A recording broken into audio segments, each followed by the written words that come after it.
I'm not gonna lie. This right here feels like one of those moments where the direction of this team could really shift. Because on one side, you've got projections saying the Chiefs might go defense at number 9 instead of giving Patrick Mahomes another weapon. And on the other side, you see the team quietly doing extra homework on a speedy wide receiver prospect who could help fill a real need in this offense. I'm Victor, and if you follow this team every day like I do, you can feel that tension right now. Because after everything that happened last season, especially with the struggles and Mahomes dealing with that injury, every single move heading into this draft feels bigger than usual. We're talking about a possible top 10 pick being used on a pass rusher, like Reuben Bain Jr.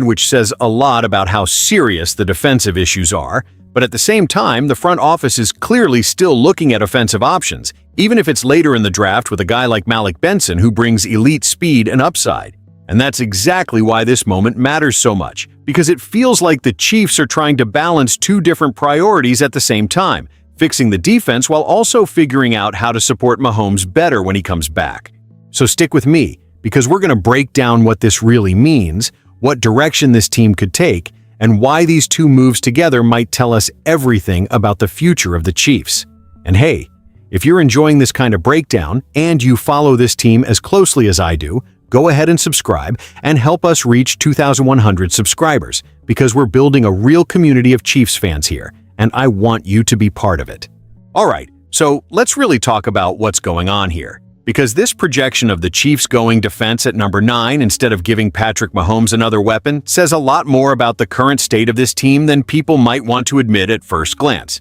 And honestly, as a fan, this is one of those moments where you can feel both the logic behind the move and the frustration at the same time. Because when you look at what Matt Miller is projecting, bringing in a guy like Reuben Bain Jr. isn't just a random pick. It's a direct response to a very real problem that showed up last season, which is the lack of consistent pass rush, especially when you consider that the team finished with just 35 sacks, which is not what you expect from a defense that's supposed to support a championship-caliber roster. And adding someone with Bain's production, 71 pressures and 9.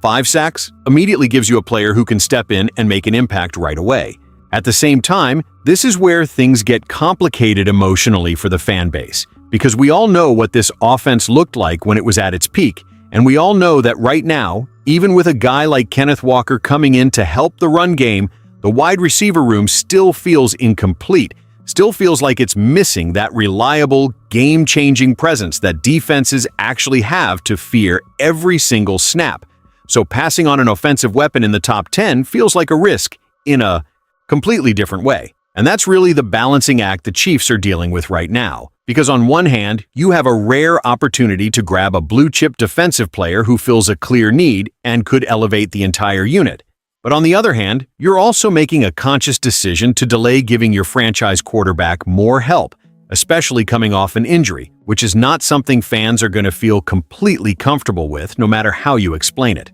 Now, to be fair, there is a strategy behind this, because if the board falls a certain way and offensive weapons start going earlier than expected, the idea of taking the best defensive player available and then circling back to offense in later rounds does make sense from a roster-building perspective, especially when you're trying to fix multiple areas at once instead of putting everything into one position. But still, this is one of those decisions that's going to be heavily judged in hindsight, because if the defense improves but the offense continues to struggle, people are going to look back at this exact moment and ask why they didn't prioritize helping Mahomes when they had the chance, and that's just the reality of being a team with these kinds of expectations. And that's why this next part becomes even more intriguing, because while the projection says one thing about going defense early, there are already signs that the Chiefs might not be ignoring the offensive side of the ball as much as it seems. And what they're doing behind the scenes could completely change how we interpret this strategy once everything plays out. Now, this is where things start to get really interesting, because while all the attention is on what the Chiefs might do early in the draft, behind the scenes, the front office is clearly doing a lot of homework on players who could come in later and still have a real impact, and Malik Benson is a perfect example of that kind of move that doesn't make headlines at first, but could end up being extremely valuable, depending on how things develop. Because when you look at what's actually happening here, this isn't just a random scouting visit. The Chiefs have already met with Benson at the Combine, and now they're scheduling another interview, which tells you there is genuine interest. And the fact that he's a local kid from Kansas only adds another layer to the story, because teams love players who already understand the culture and the environment they're stepping into. And from a football standpoint, the appeal is very clear, because even though Benson is still considered a late day 3 prospect and someone who is raw in certain areas of his game, the one thing you cannot teach is speed, and a 4.37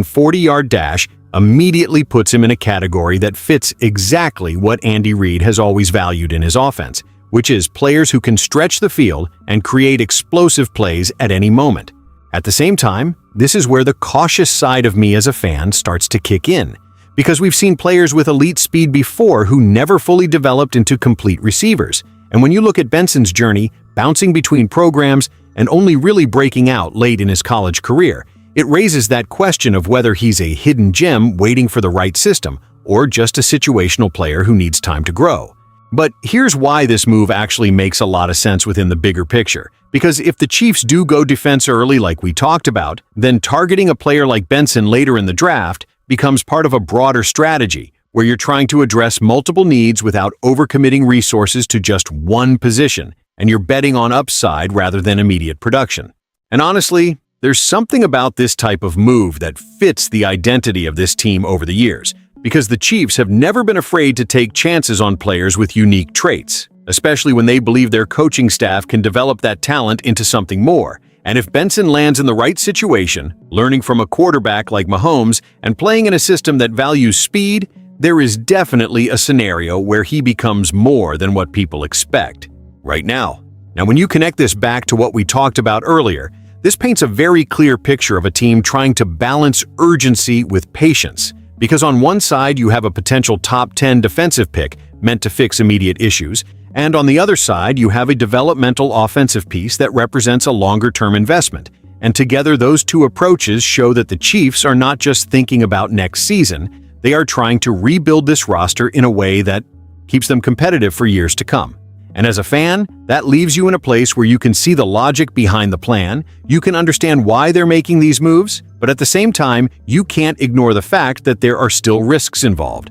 Because relying on later-round talent to help an offense that already showed inconsistency is not a guaranteed solution, especially in a conference as competitive as the AFC. So in the end, what this really reveals is that the Chiefs are in a transitional moment where every decision carries weight, and whether this strategy turns into a smart rebuild or a missed opportunity is going to depend entirely on how these pieces come together once the season starts, which is exactly why this upcoming draft feels so critical for the future of this team. And when you really step back and look at everything together, this situation says a lot about where the Chiefs are right now, because this is no longer a team that can rely only on star power at the top of the roster. This is a team that needs to hit on multiple levels, from a potential top 10 defensive pick all the way down to late-round prospects like Malik Benson. And that tells you that this is a full roster recalibration, not just a quick fix. At the same time, there is still a sense of opportunity here, because if the front office gets this right, if they balance that early defensive impact with smart, high-upside offensive additions later in the draft,